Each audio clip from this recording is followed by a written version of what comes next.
Rob. Hey, what? Hey, you know what this is? I don't. This is a plant that is oftentimes confused with mullein just because of the yellow flowers that it has. This is actually evening primrose. And it's called evening primrose because it usually blooms in the evening and then starts to close up. Like these are starting to close up.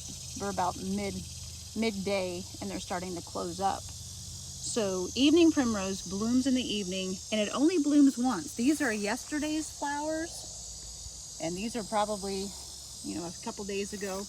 But what's interesting about evening primrose, I don't know if you can look here. So these are the seed pods. Like these were probably last week, and each day they will climb up the stem and bloom. And then this was the last bloom on that stem. A lot of people may have heard of evening primrose oil. It's good for hormone balancing, so either men or women. It's actually good for both men and women hormone balancing. But it's really well known for menopause issues, whether it be hot flashes or mood swings or that kind of thing. But the oil comes from the seed pods. So these aren't quite ready to harvest yet, but you would want these to be brown and dried out.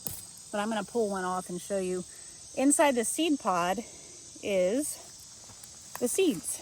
So when it's time to harvest these, you would open these up. They would get dried out and kind of start to open themselves. And then you want to take those seeds and you can like put it through a coffee grinder or a bread mill grinder and grind those up. And then you'd want to press them and you would get oil out of it. These are oily seeds. Even now they have a little bit of an oily feel to them. You would only need about a drop or two of the evening primrose oil to help with those hormonal issues. This flower also can be used. It is good if you put it in a tincture or an oil or even a tea. These are actually edible and you can eat the flowers, but they can help with a cough. Like you would boil this down in like a tea or boil it down into like a syrup with a little bit of honey and it would help with a cough. So it does have some of the medicinal qualities of like mullein. Yeah, and it kind of like it's like a large flower that you would see on the stem of mullein. Yeah, mullein has the big spire with all of the flowers on that spire. So it's a pretty interesting flower, and for some reason the bean beetles just love these leaves. It's the only thing in my medicine garden that they go after. I'm not sure why they love them so much, but this is a pretty cool little plant, and you see them a lot by the roadsides, kind of like the same areas that you might see mullein. But if you see them along the roadsides, make sure that you only harvest from a safe place that hasn't been sprayed and isn't close to a farm field that has been sprayed that could be subject to overspray. Yeah, this one has actually bloomed all out. This may eventually bloom, but as you can see, it just kind of climbs up the stem as they bloom. And then the seeds that are inside those seed pods are really the most medicinal part of the plant. So that's evening primrose. Different from the garden primrose. Some people may have primrose in their garden, like an English primrose, and it stays close to the ground. It has a similar flower, but it does not. It's not on this stalk.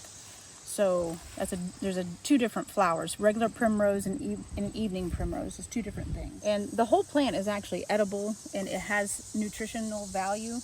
The leaves themselves are not quite delicious, but you can eat them. And the flowers, actually, some people put them in their salads. So, yeah. God is good in all of his creation, and there's so many medicinal things just right here in this area. Even if you look behind where Rob is, that's self-heal right there. We'll talk about that in a different video. And then we've also got plantain that I would like to talk about maybe in another video. But all of these things are just full of medicinal value. We're thankful for what God has given us in the evening primrose. And it's beautiful. All of these plants that God gives us not only are medicinal in their value, but they're identifiables, or their stems or their leaves, so that we know which is which. And they all are beautiful in their own way, and they're usable in their own way. So we're thankful that God, in his design, gave us these wonderful, beautiful, and usable plants. God is good. All the time. God is good.